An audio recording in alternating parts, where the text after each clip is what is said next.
1966 সালে ইংল্যান্ডের ইউসেবিওর তেলেসমাতি, তাতেই ৩ নম্বর স্থান। সেটাই আজ পর্যন্ত বিশ্বকাপে পর্তুগালের সেরা মুহূর্ত। প্রথমবার খেলতে গিয়ে বাজিমাত, তারপর ৬০ বছর। সেমিফাইনাল পর্যন্ত যেতে পেরেছে মাত্র একবার ২০০৬-এ। কাতারে মরক্কোর কাছে কোয়ার্টার ফাইনালে বিদায়। ইউরো জিতেছে, আছে নেশনস লিগ টাইটেলও, কিন্তু বিশ্বকাপ সেটা এখনো অধরা।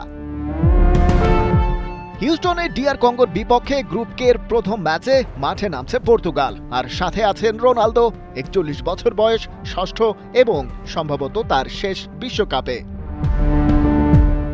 রোনালদোর ক্যারিয়ারের একটা অদ্ভুত পরিসংখ্যান আছে। ৫টা বিশ্বকাপে গোল করা একমাত্র পুরুষ খেলোয়াড় তিনি, কিন্তু ৮ গোলের একটাও নকআউট পর্বে নয়। কাতারে শেষ গোলটা এসেছিল পেনাল্টি থেকে। সুইজারল্যান্ডের বিপক্ষে রাউন্ড অফ 16-এ শুরু থেকে বেঞ্চে ১৪ বছরের মধ্যে প্রথমবার মেজর টুর্নামেন্টে নন স্টার্টার। ইউরো ২০২৪-এ গোলশূন্য কোয়ার্টার ফাইনালে ফ্রান্সের কাছে টাইব্রেকার থেকে বিদায়। ডিআর কঙ্গোর বিপক্ষে শুরু থেকেই খেলবেন নাকি বেঞ্চে, সেই প্রশ্নটা এখনো ঝুলছে। মার্টিনেজের পুরো দল ফিট, কিন্তু নাইজেরিয়ার বিপক্ষে ওয়ার্ম আপে ভালো সুযোগ মিস করেছেন রোনালদো। ২২৯ নম্বর ক্যাপ হবে আজকের ম্যাচে, সেটা তিনি স্টার্টিং লাইন আপে থাকুন আর নাই থাকুন।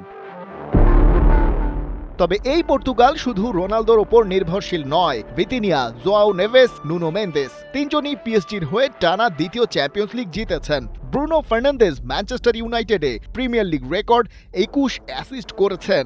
মিডফিল্ড লাইন আপটা বিশ্বকাপের যে কোনো দলকে বিট করতে পারে। তবে আজকের ম্যাচে একটা ভারী বিষয়ও আছে।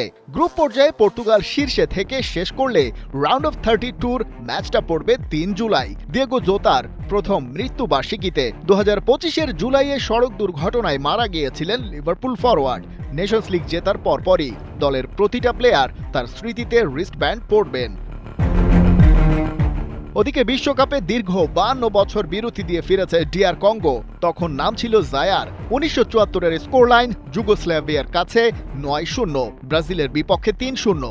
গোল নেই, পয়েন্ট নেই, কিন্তু সেই সিরিজেই একটা অবিস্মরণীয় মুহূর্ত। ডিফেন্ডার মওয়েপো ইলুঙ্গা ব্রাজিলের ফ্রিকিক ওয়াল থেকে বেরিয়ে বলটা লাথি মেরে দিলেন। পরে জানা গেল রাজনৈতিক প্রতিবাদ ছিল সেটা। ৩ গোলের বেশি ব্যবধানে হারলে দেশে ফেরা যাবে না সেই নিয়মে। তখন স্কোর ছিল ২-০। এবার ডিআর কঙ্গোর স্কোয়াডে প্রিমিয়ার লিগের ছোঁয়া আছে। ওয়েস্ট হ্যামের অ্যারন ওয়ান বিসাকা, বার্নলির অ্যাক্সেল তুয়ানজেবে, সান্ডারল্যান্ডের আর্থার মাসুয়াকু ডিফেন্স লাইন সামলাবেন। ২০ বছরের নোয়া সাদিকি মিডফিল্ডে আলো ছড়াচ্ছেন। নিউক্যাসলের ইওয়ানে উইসা আর রিয়াল বেতিসের ৩৫ বছরের সেদ্রিক বাকাম্বু আক্রমণে। অপটার প্রেডিকশনে পর্তুগালের জেতার চান্স প্রায় ৭৫%। কঙ্গোর হাতে আছে ২৫% কাছাকাছি। কাগজে কলমে ম্যাচটা পর্তুগালের ফরে, কিন্তু বিশ্বকাপে ছোট দলের গল্প অনেকবার বড় হয়ে উঠেছে। রোনালদোর শেষ বিশ্বকাপ, পর্তুগালের প্রথম বিশ্বকাপ ট্রফির স্বপ্ন, আর কঙ্গোর প্রথম বিশ্বকাপ গোলের অপেক্ষা, সব একসাথে আজ হিউস্টনে। খালিদ জামিল, একাত্তর।